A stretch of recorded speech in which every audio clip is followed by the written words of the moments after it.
Sausages is from the word salt. Salsa, and if you use the Spanish or the French or the Latin word of salsa, you drop the L, which the French did, it become sauce. So all these different words, salinity, salivate, even a word I learnt today, salacious, which was really quite interesting how some of these words come out.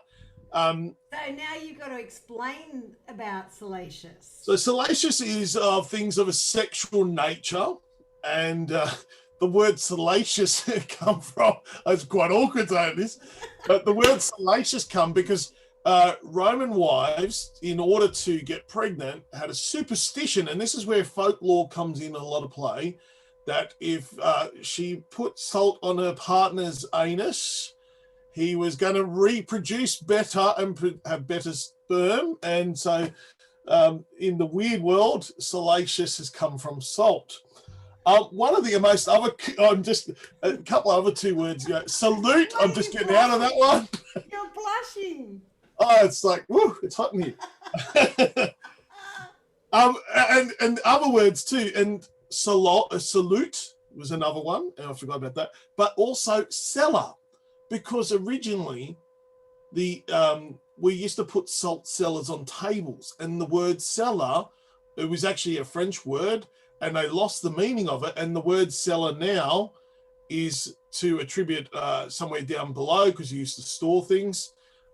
We used to put salt cellars because the rich people and kings, salt was everything that they had.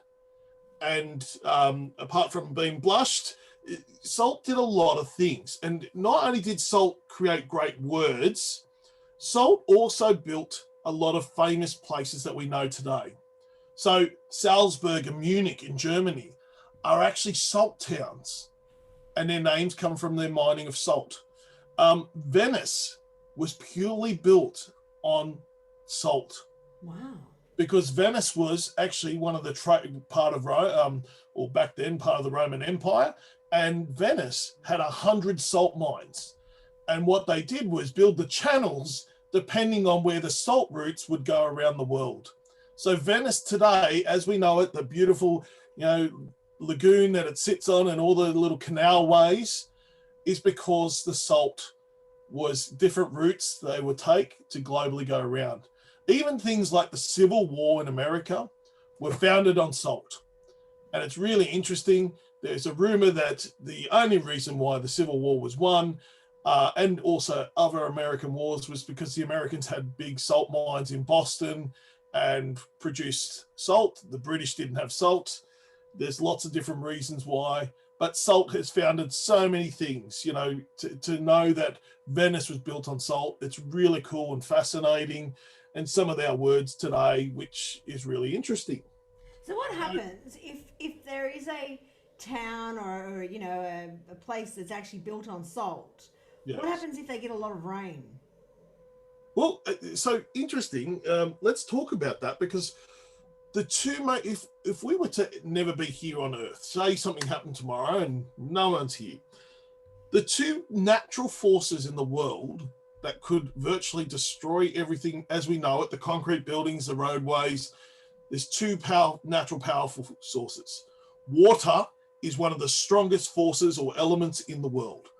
Water can destroy and wipe out everything in an instant. But salt, think about salt. Salt can also eat rust and melt metal away. And it's really interesting. Salt is going to be the thing that outlasts time. Yes, they say cockroaches may survive nuclear plants, but salt will be actually what will be left. And salt mines were quite strong. And salt, we get salt from two different ways. We get salt from the ocean and we get salt from the land. And that's traditionally how salt comes from. So we mine salt. Actually, if you were to build your salt is also crystallized, many water channels that went through the earth, and then over thousands and thousands of years of pressure and drying out, that's how you could get the potassium chloride as we know it, mining and places like that. And then interesting, some of the salts that we use today are still commercially mined, or they're dried naturally on from the sea. So how long? When was salt first discovered?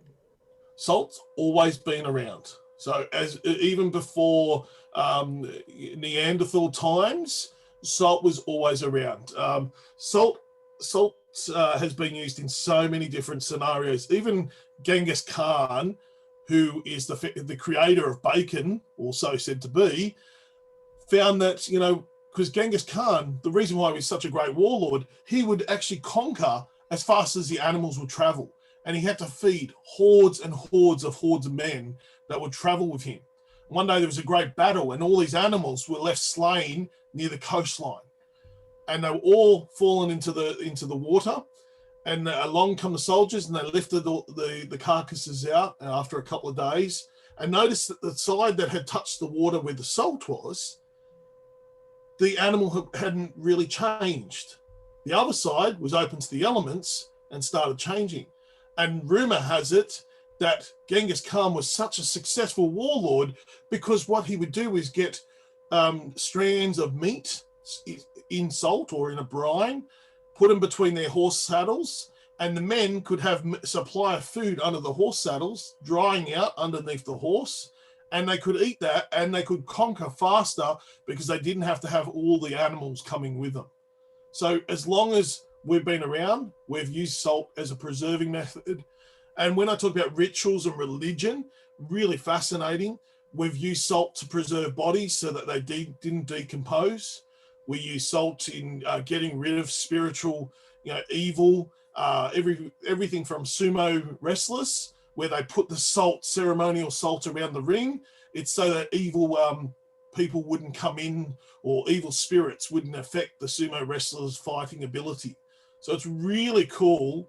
That's why I get so excited about salt. Not only does it do taste and great flavor things with food, it has such a great history and so many fascinating things about it. It does. It is absolutely fascinating. Yes. So, in regards to the usage of salt, Yes. there are we're going to talk about 10 varieties of salt today. Yes, and I'm going to talk about probably the more common things at first, and then we'll just, because you've got a salt masterclass that will be going up online, will it?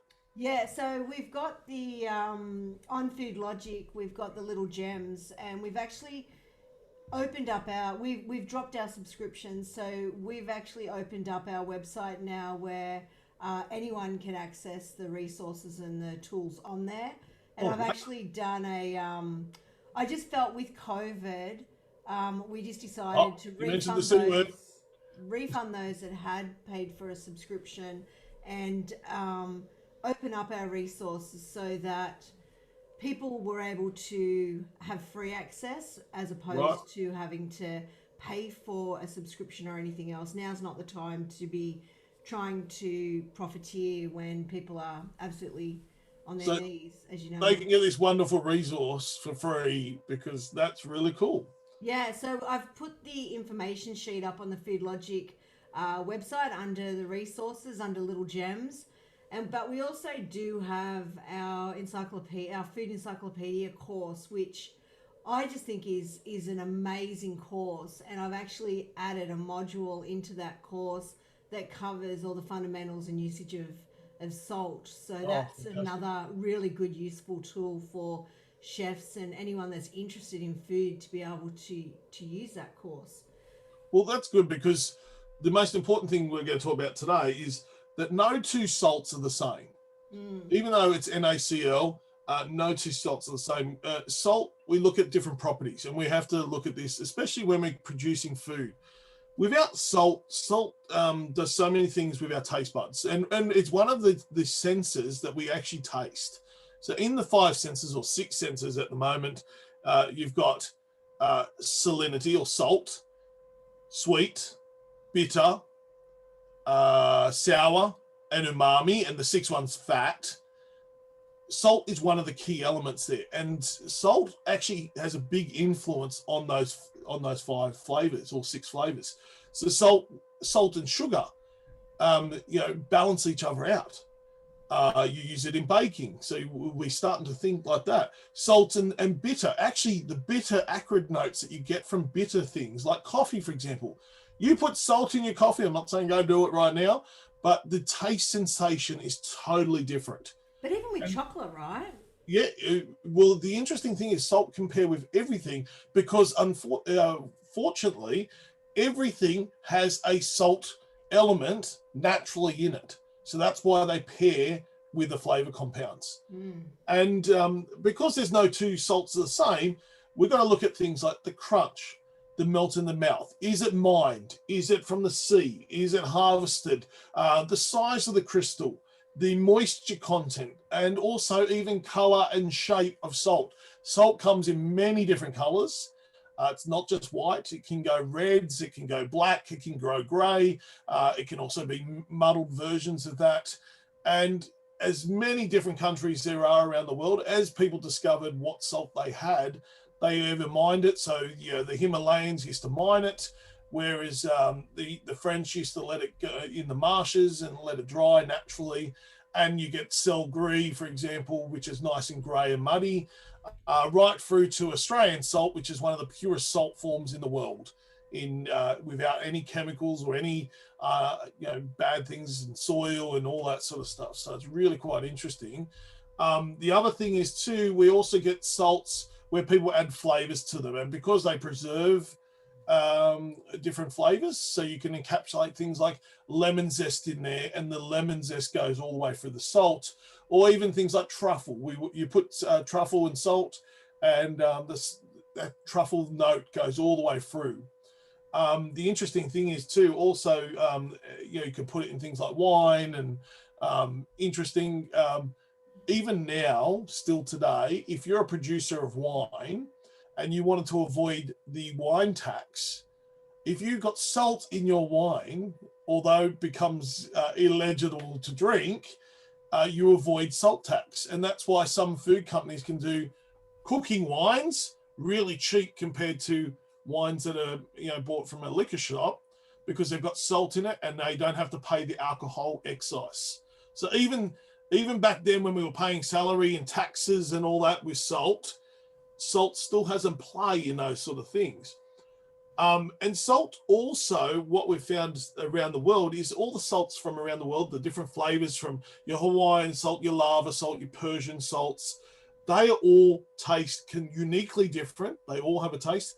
Even Himalayan salt, I find it's got quite a muddy note to it, muddy, dirty note. Even the Australian Murray River salt, it's dried in a Murray River. It's dirty, muddy river.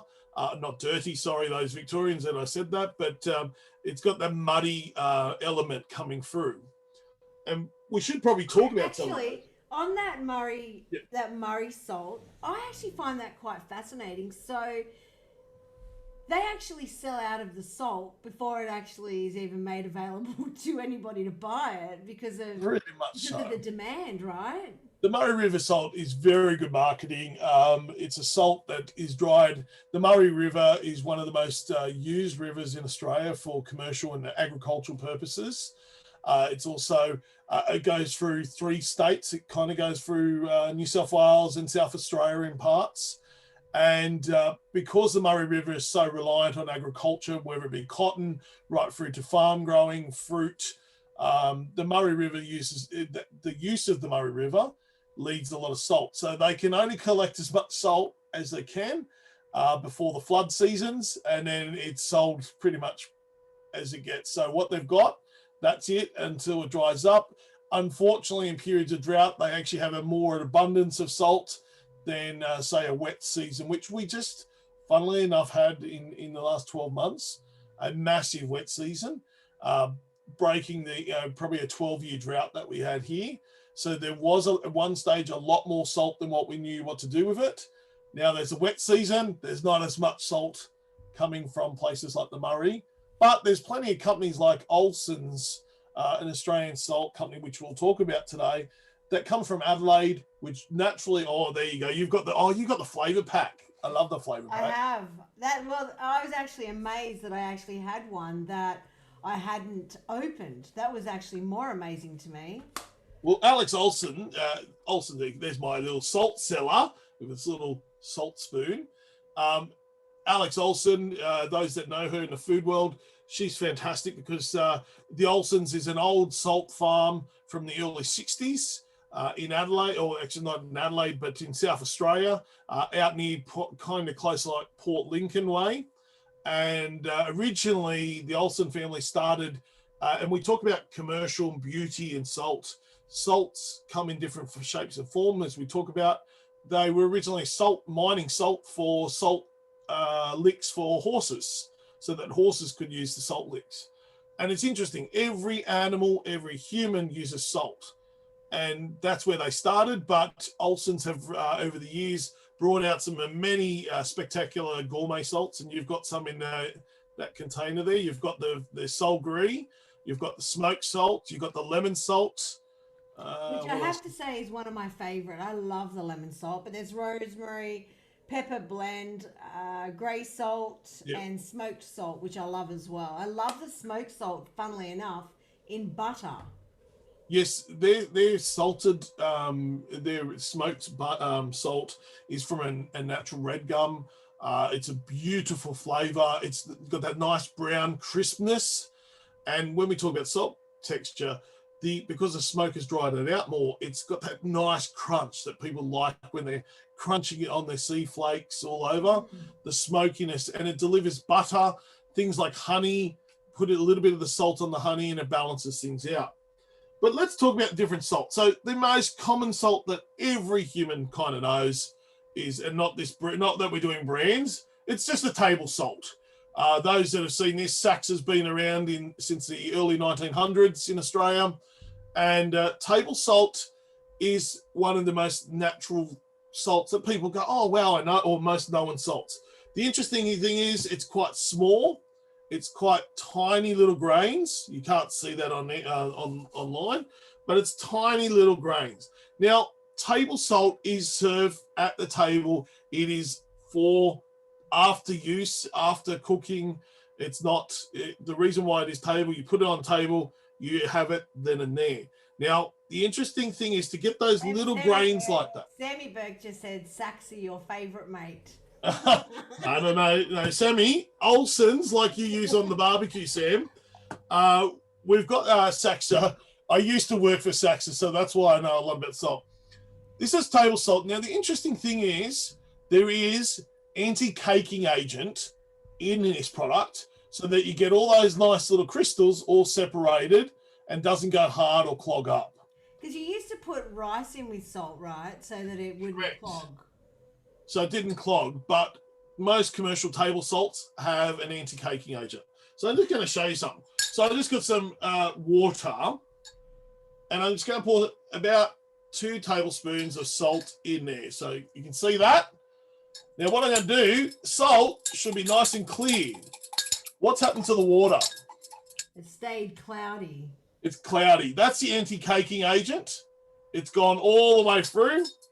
And if I keep stirring it, the salt should eventually evaporate into that water. And if I left this out and let it dry, the salts will reform to salt crystals. Right? Look how cloudy that is. So that's table salt. You've got cooking salt. Cooking salt is used for cooking. That's what they're used for. It's a bigger grind. Normally, cooking salt is a bigger chunk than table salt. The reason for it, because when it goes in the water, it disperses quite nicely and it keeps it clear. I don't have any cooking salt here. The other one is rock salt. Rock salt's the big crystals. They are not dried by the sun. The rock salt is normally a mine salt, and rock salt's for grinders and all the fun stuff like that, or also putting on your platters for your oysters so they stay stable and all the fun stuff.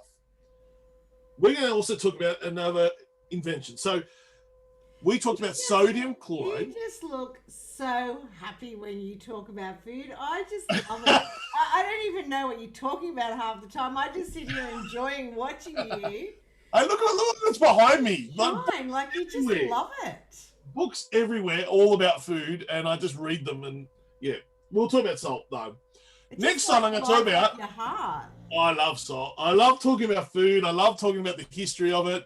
It gets me excited because as a chef, I think I learnt the history, and that's how I've been able to create dishes and understand about preserving, making pickles and all the fun stuff, using salt to make salami, and it's fascinating.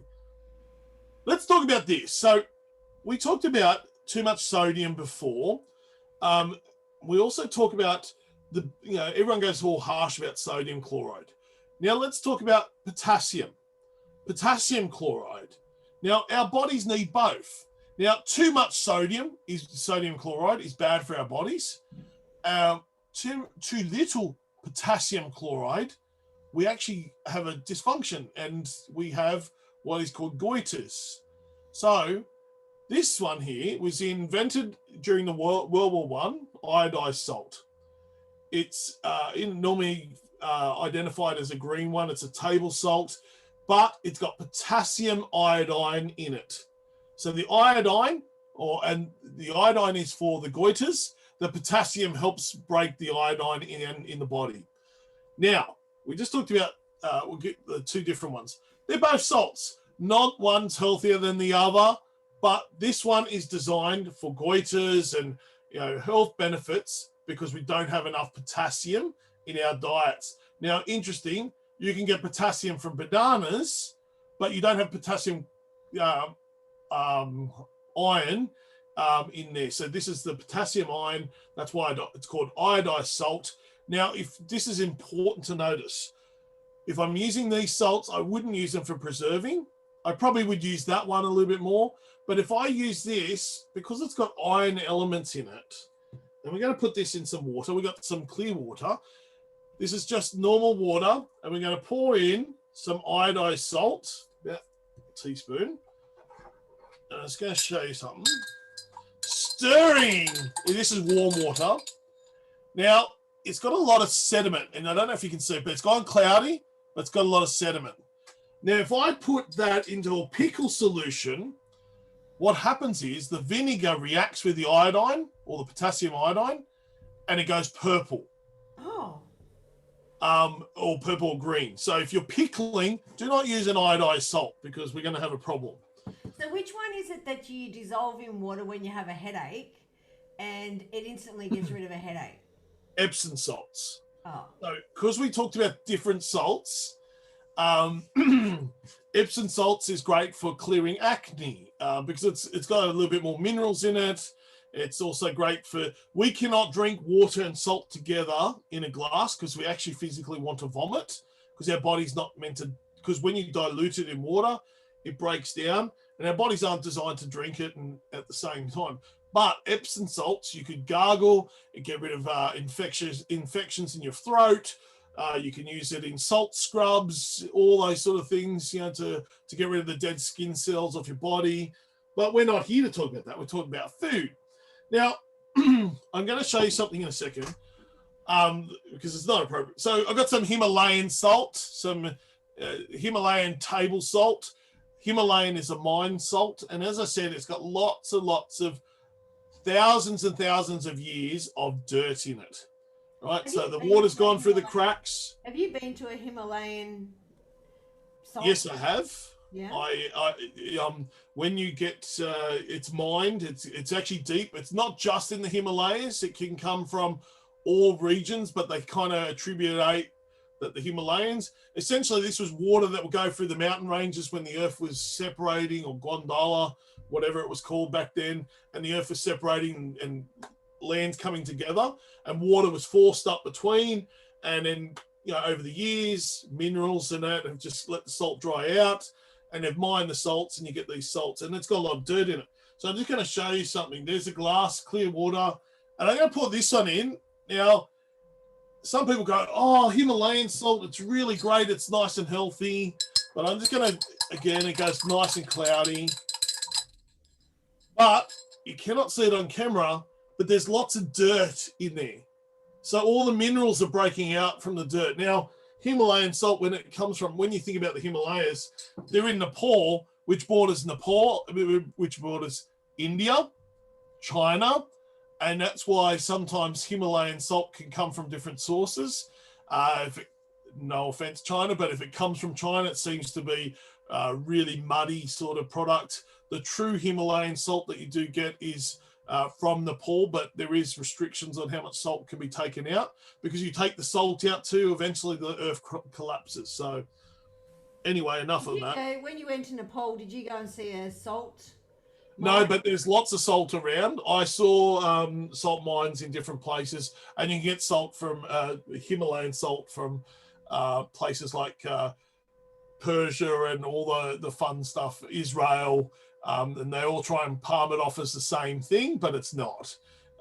They're all different. The mines are quite deep, and to get some of the purest ones, the ones from the salt lamps, you have to dig pretty deep into the earth to get that salt. And there's starting to be a restriction. I don't know how long we've got with Himalayan salts. Look at that water changing color as it's sitting there. That's the Himalayan. Look how dirty that's gone. Wow. So and there's our first salt, which is not bad. That's the one with the anti-cake agent that's going down the middle. There's the iodine, so it's a little bit more cloudier. And then there's our Himalayan, which is all dirty. Now, yes, there is some minerals in the Himalayan salt, but it doesn't mean it's great. It's in there. It has a different taste. It has a muddy texture or a dirty texture, earthy notes coming through it. But if you really wanted to use real salt, first of all, let's get a sea salt. And for the viewers on there, this is the Olsen salt pot. And look at those lovely crystals. Now, beautiful. The Australian sea salt's stunning, but most chefs know this product. Yeah. Listen, okay? if you can hear snoring, it's not me. I've got Josie, my dog, down here at my feet, and she's snoring like a trooper. Hi, Josie. Everyone say hi to Josie. Now, hi, Josie. We're going to talk about Maldon first. Maldon is a British salt. A lot of chefs know about it because in Australia in the 1900s, a lot of products were imported to Australia because we are a British colony, which is really weird. We used to get a lot of British products, and Maldon was one of the first products exported to Australia. Lots of brands happened, and it's interesting because of Maldon, companies like Saxa actually started in Australia. Now, a lot of people like the Maldon salt because, I'm going to be quiet for a second, there's a nice little crunch. And as I do that, it crunches and breaks away. It's an actually drier salt because, let's face it, Britain doesn't get a lot of sun. So it actually takes longer to dry the Maldon salt than it does to take Saxa salt, for example, or Olsen salt. And it's got bigger crystals because it's taken longer to dry. And it's quite crunchy, and a lot of chefs like that. And when I said, the smaller the crystal, and it just, it's fantastic. It just like snow here right now. It breaks up and it feels nice. Now, the difference is with Australian sea salt, that lovely white snow. Now, the Maldon is white, but almost a tinge of grey because the water's a little bit dirtier. It's just there. The Australian sea salt is a lot finer. And you can't see that on camera, but what happens with Australian sea salt, it's smaller crystals though, and breaks up into really smaller crystals when you break it up. And interesting, you actually get more flavour from Australian sea salt than you do the Maldon. The Maldon is only good when you're doing like a fish and chips and you crackle it over and you get the big flake of salt. Whereas Australian sea salt breaks down naturally all over the dish and disperses those flavours across the taste panel, your palate, sorry, and it's really quite exciting. So I would, if you're cooking, and most chefs do it, use a sea salt because you can crunch it up, you can put it on, the flavors disperse nicely, and it's also, if I unfortunately run out of glasses of water, but if I actually did this one, normal one, it actually stays clear. It will go cloudy for a second, but will clear up as the salt settles and goes very clear. So I just need to interrupt you. Yes. Sam Burke asked, what salt is used in chlorine pools, please? What was that? What salt is in chlorine pools? So if he really wants to go there, it's quite funny. There is different grades of salt for different things. So you'll see In manufacturing, they would use what's called a flossy salt, which is different types of grains. What is used in pools, Sammy? I don't know if that has any relation to food topics, but you can actually go to Olsen's the salt farm, and they actually have different salt. It's a bigger, coarser grain that is designed to melt into its chlorinated pool, and they break down really nicely, and it's a bigger grain essentially. It's probably about 3 times the size as table salt. It's kind of got that nice crystal that's individual. It's not sea salt, because sea salt's actually quite soft, whereas it's a mine salt and it's got a coarse grain and it's larger. So thank you, Sammy, for asking me fun things. Sam said, thanks, chef. You can also get like different grades of salt, different grains. So depending where it comes in the mine, how pure it is. So some go to salt licks, for example. They might be a big crystal. Some of them are mined where you can get chemical ones for pharmaceutical. You can get ones for food manufacturing. There's different grades. There's hundreds and hundreds of salts, and we could spend all day talking about them. But some of the salts that people don't know about and probably should get a look at. And what was interesting, we did a tasting a couple of weeks ago, and people started, really putting salt on things. And if you really want to know how exciting salts taste, is get a strawberry or a pineapple piece and start putting salt on fruit. Not doing it every day, but if you want the ultimate taste sensation, you put some salt on some pineapple or fruit or apple. When you first eat the apple or the strawberry or the pineapple, it's quite sweet and it's quite nice, sometimes a little too sweet. And you put a little bit of salt on, that sweetness character that people don't like changes. And that's why we probably like salted caramel, salted chocolate the last few years, because the sweetness is now balanced out with salt, and it's not as sweet as much. It's not in your face. So American chocolate like Hershey's, I would eat with some salt, because American chocolate tastes terrible. I'm going to be shot now because I've said that, because they like that sweet profile, whereas that saltiness will balance it out. Now, kosher salt. A lot of people in Australia ask about. Well, before you go on, Okay, yes. Carlo's just asked a question. Do you agree about rock Himalayan salt for medium rare steak? Oh, look, I personally would prefer an Australian salt. If I didn't have an Australian salt, I would use Malden, but that's a dirty word now. I like to support Australian companies, so you can get a Saxa or an Olsen's. It is the best. It is also personal preference too. So you can. The good thing with Himalayan, the part we didn't talk about, and I don't have an example, but I'll show you on the back of a book. Himalayan can also come in slabs. So you can actually get, see this picture here? There's a Himalayan rock salt plate, essentially. And Sammy Burke, on your barbecues, you can put this on your barbecue, heat it up, and you can start cooking on it. So where Carlos has just asked, is it better for steaks? If you were to cook your steak on a salt block, yes, it probably would be great. But I personally like a smaller salt, or a salt gris, the grey salt, because it's a little bit finer. When I'm pickling, I want to use a nice coarse salt, so maybe like a sea salt flake, or even a salt grinder where you can grind the salt crystals, because you get a nice ground. Kosher salt, a lot of people ask about as well. Oh, hopefully that answers Carlo's question. It's everyone's personal preference, but you can get Himalayan salt. Yeah, it tastes all right, but if you cooked on a salt block, it's a different scenario. Does that answer his question? Hopefully it does. Yeah. So kosher salt, it's a larger crystal of salt. It's an American salt, and it is, well, not just an American salt, but Americans popularized it.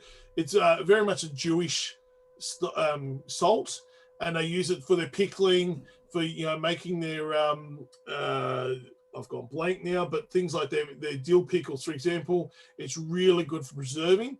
You can actually get kosher salt through specialty stores like Red Spoon, or you can look it out online. and you can get different grades of kosher salt. It does go really well because it's got a bigger grain. If you can use, like I said, a grinder where you can change the grind, that will be your best pickling salt. Himalayan salts we talked about, but the Himalayan blocks is probably something that's a little bit different if you wanted to do there. We talked, and I don't have it. Unfortunately, it's one of the rarest salts. The rarest salt in the world is a Persian blue, which is essentially 100 million-year-old salt that has this really pale blue color. You can actually get it online. There is a couple of different people selling it. It's because the salt crystalline structure and intense pressure of the salt deposits form this beautiful blue. And if you had a beautiful white fish and you put some Persian blue on it, you see this little glimmer of blue. It's only very faint. It's absolutely stunning, and has such a really not chloride note, but quite clean, refreshing note. It's really quite different. If you can get Persian salt, it's beautiful on lots of things and a beautiful optical illusion.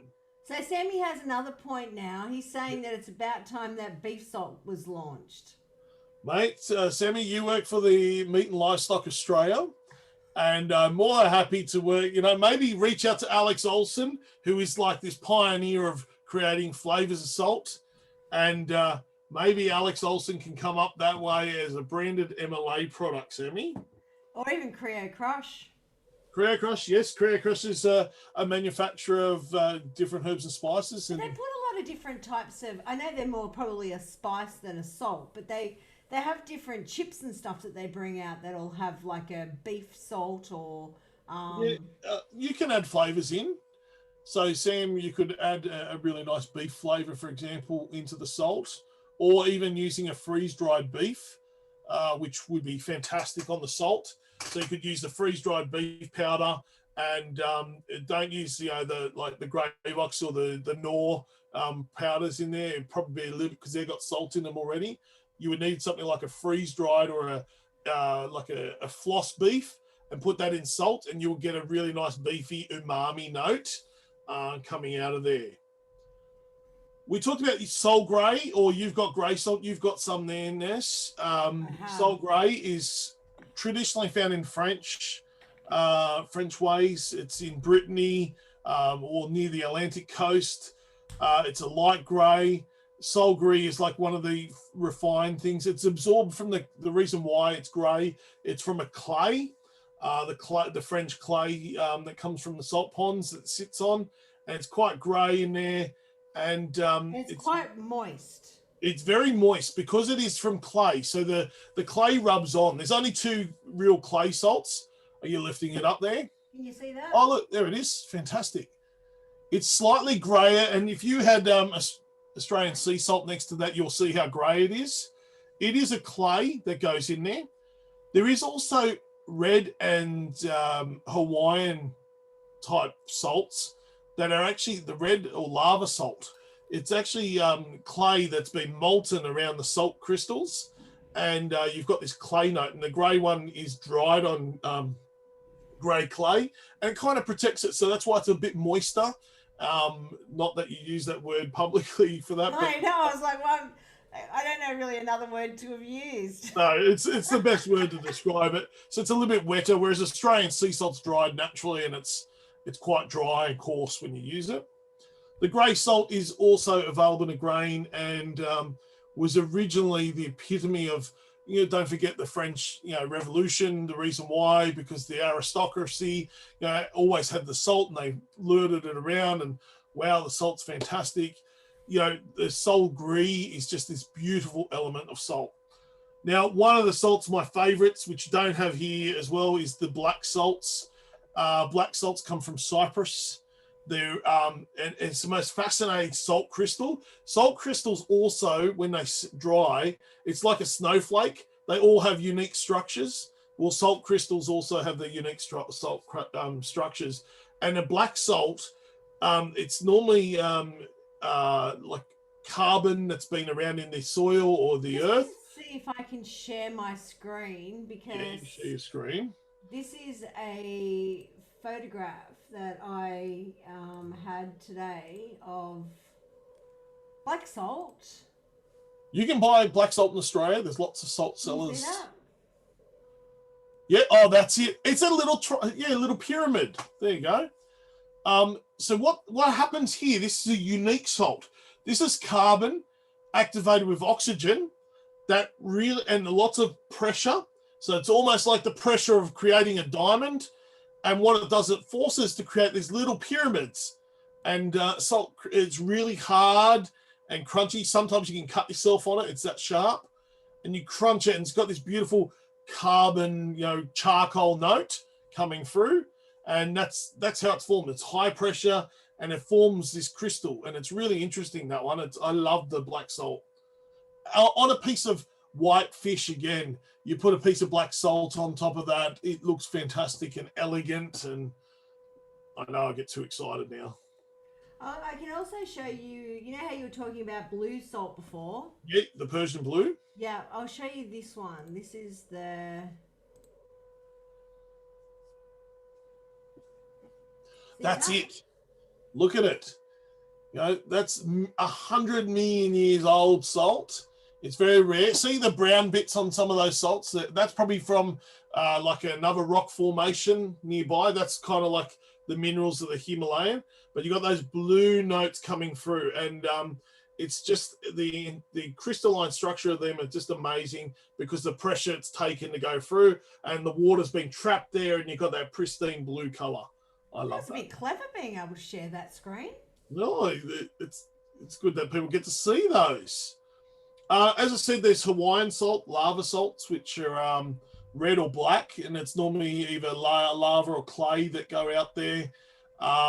But you can keep going on. There's different salts throughout the world. You can collect salts as well if you're ever traveling, and taste them differently.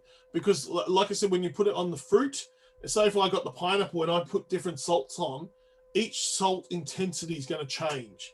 Even the crystal's going to change. So this is one thing people forget about when they're tasting, and you see it on MasterChef, and people go, taste the food, and they don't taste. Salt is important, because salt brings out elements that may not come out naturally. And salt also flavors and changes things. One thing we didn't mention there too, if people wanted to be healthier in salt, what two things could we use as a salt replacer to give us salt notes without the bad stuff that people don't like, the cholesterol stuff? What is it? Don't know. No So idea. first of all, I give two. The best kept secret in the world is used yeast flakes are fantastic, and a lot of vegan cookery uses yeast flakes, which you can buy in Woolworths or Coles or anywhere in that space. And yeast flake give that, because yeast is umami notes. It's also got this, and it's called used yeast flakes or fermented yeast flakes, and it gives a really nice salty, cheesy kind of connotation. But one of the best things you could ever use at the moment is a product called, it's an Australian native ingredient called saltbush. And saltbush leaves it's not actually salt, but it makes in our palate like it is salt. And the Aborigines used it for thousands of years before anyone really knew what it was. Some clever people started feeding their lambs, or the lamb started eating saltbush. And if you ever eat saltbush lamb, it's unbelievable. It's got this unique taste. We're talking about does salt. a really nice saltbush dish. Hamish Ingham's does a beautiful Hamish is one of tempura. the pioneers of it. Huh? He's one of the pioneers of saltbush. He's really pushed. Oh, it is amazing. Yeah, and when you taste the saltbush lamb versus, it's really cool, because you're getting the saltiness that you want of sodium chloride, but it's not actually sodium chloride, and it's really one of the healthiest things to eat outside of salt. The other thing is too, if people really want to get into salt, there is a lot of books written about just salt. My favorite one, which I don't have at the moment, is Mark Kalinsky. He has a book called Salt, and it's about the history of salt. Then you've got this great book that's done in Australia. That one there. It goes in there. It was just trying to remember where that one I'm is. not being rude. I'm just looking for one of my I had my salt book before. You keep This one. talking. It's this I'm one. just It's got recipes in there for making gravlax or pickling, preserving, how to use salt properly, even doing a beautiful hot cured beef. There you go, Sam, in there. So that's that one. Mark Klalinski on sodium. It's called salt, the magic ingredient, I think it's called. Mark Klalinski is a food writer that loves writing one. Also, Mark Bitterman. This is a great book. This is called Salted, and it's a journey of salt.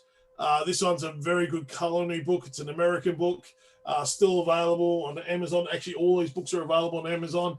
And Salted goes through all the different types of salts in the world, right through what you should be using them for, and also a flavor palette for tasting salts. The other thing is in there too, it gives you little tidbits about, tasting salt with fruits, tasting salt with things like cucumbers, and why cucumbers and salt are such a perfect combination in there. And it actually talks about other salts as well that we haven't talked about today. There's probably about 200, 300 salt varieties in the world, and we've only covered probably 5 to 10. But there's some great salt education books out there, and people can really get behind it and start tasting things and appreciating things. Salt in chocolate milk is amazing. Salt in coffee, and I'm not endorsing the benefits of salt or the negative parts of salt. I'm talking about flavor characteristics, which really take the senses away of where salt is. Did you go and find your books yet, Ness? no, I'm just still looking. You're still looking? I'm just going to say the Himalayan salt's settled down a little bit, but it's still muddy. It's still cloudy. Look at it. Ugh. Sorry, I know people might like Himalayan. But also, if you're tasting salt too, just get some and on your palate, a little bit, and just put it on the tongue and see what happens. And just makes the tongue dance. It's amazing. So this is one of my favorite books. I don't know if you can see that because Your backdrops. Yeah, that's the book I gave you. Yeah. So where does salt come from? It's a beautiful old book, that one. It is, and Now we can see it. it's actually a really old book as well, and it has some really good history. My other one is Salt, Fat, Acid, and Heat. Yes, fantastic book. I've got that somewhere. And if you actually want to talk about more salts too, I've got Harold McGee talks in his books all about salt and the effects of salt on different things, how to cook, how to preserve, how long to preserve for. I do have a fantastic chart, Vanessa, that maybe we could copy and get some of the information up. It's the Fermentation Probiotics Guide, and has a good section. I just got some salt on my palate there. And it just talks about pickling and preserving, pardon me, with salt, and getting all those great notes. So maybe we can get that over to you and upload that on as a great resource for people to use. So, as I said before, we've put the salt infographic, if you like. So all the information and application of how to use salt onto the Food Logic website, and that's a free resource. We have dropped our subscription now, so we are having complete free access to the Food Logic site. There are a heap of courses on there, and one of them that I think is such a beneficial course is the Food Encyclopedia, and in that I've added a salt module as well. So Fantastic. It'll give a complete overview of salt, and it's a great course. And it's not a course that you just do and then forget about it. It's something you can use as a reference forever. Yeah, and that's a great point, Ness. Look, I read lots of books all the time. Learning about history of food and salt. Hopefully people learned something today with salt. It has a lot to do with where we come from and where we're going. And if people do courses like that online, you learn a lot, and you can actually there's even more advanced courses that you can do and diplomas about food history that really takes you into a different world. You Well, can actually predict food trends from that too. yeah. So, you know what? I think that we should do these more often and just pop up, do a little info session, try and get everyone's mind off what's happening in the outside at the moment, because it's pretty grey and it's not a lot of fun for people, but It's I pretty think it's a nice thing Selgree. to, hey? Pretty Selgree. Sorry, just an old salt Yes. joke. So, and the other thing is Phil, my partner, he's actually doing a beer masterclass online today as well. So he has the Sausage Queen, and Chrissy, there's she's around about fantastic. 28 of their the people that he works with are all doing a beer masterclass. So maybe we should look at organising one of those as well. Maybe get Chrissy on, because Chrissy's fantastic. She's and the reason why she's Mel Martian's doing it as well. So it's I yeah. think it'd be good. Chrissy's fantastic because she's a sausage queen, because she makes sausages, but she makes beer as well, and it's pretty fascinating. She knows the two things, and funnily enough, salt was used in beer manufacturing many years ago, and salt was used in sausages. So there you go. Fantastic. Awesome. We could talk all day, Vanessa, but we've spent an hour already on salt. Where's that hour gone? I can't believe it's been an hour. So hopefully we didn't bore your viewers today in Food Logic, but I don't think so. I mean, what else are they going to be doing with their time? And now Sam Burke's going to be pushing out a beef salt very soon, and but also just tell people, if you want it, Olsen's, look it up online. She's a great purveyor of Australian producer of Australian artisanal salt. Thank you. Yeah, there you go. And a great business. And Alex Olsen, you can find her on Instagram and everything else, and Olsen Salts, and a big supporter of the culinary industry. So definitely get behind a business like that. South Australian business, but produce those salts. And if you haven't tried a smoked salt, seriously go and get it. Carlo was asking about the Himalayan salt before. Let me tell you, that smoked salt on any type of beef or lamb is just sensational. Yes, or pork as well. It would be pork, fantastic. chicken, game, it doesn't matter. That smoked salt is incredible. Yeah, on honey, actually. The smoked salt on butter and honey. Yeah, it was just that Carlo was asking about medium rare steak, but you could have that smoked salt on. Yeah, hopefully Carlo's going to be experimenting with more salts now. Yeah. And miso as well. He said something about miso as well. Oh, miso's fantastic. And miso and salt are a great combination as well. So there's lots you can play with. We could spend all day about it, but and we just have a big shout out to our other friend Prakash, who's online. Prakash was on. Yes, Prakash has been on. Prakash is a great purveyor of the food world, and Prakash is, he talks about food knowledge, and he used to train his apprentices in food knowledge, and I love that he does this. And I know Prakash works in a great restaurant chain, Alasil. He would use salts in different ways to explore those dishes. So go out and support Alasil. Great company. Absolutely.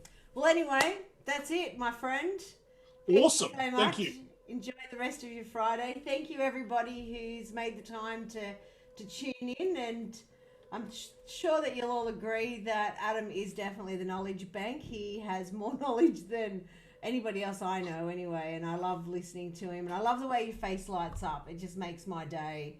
So I hope that we've shared a little bit of brightness, bit of salt sprinkle on everyone's life this afternoon. NAC all the way. All right, bye everybody. Take care, bye.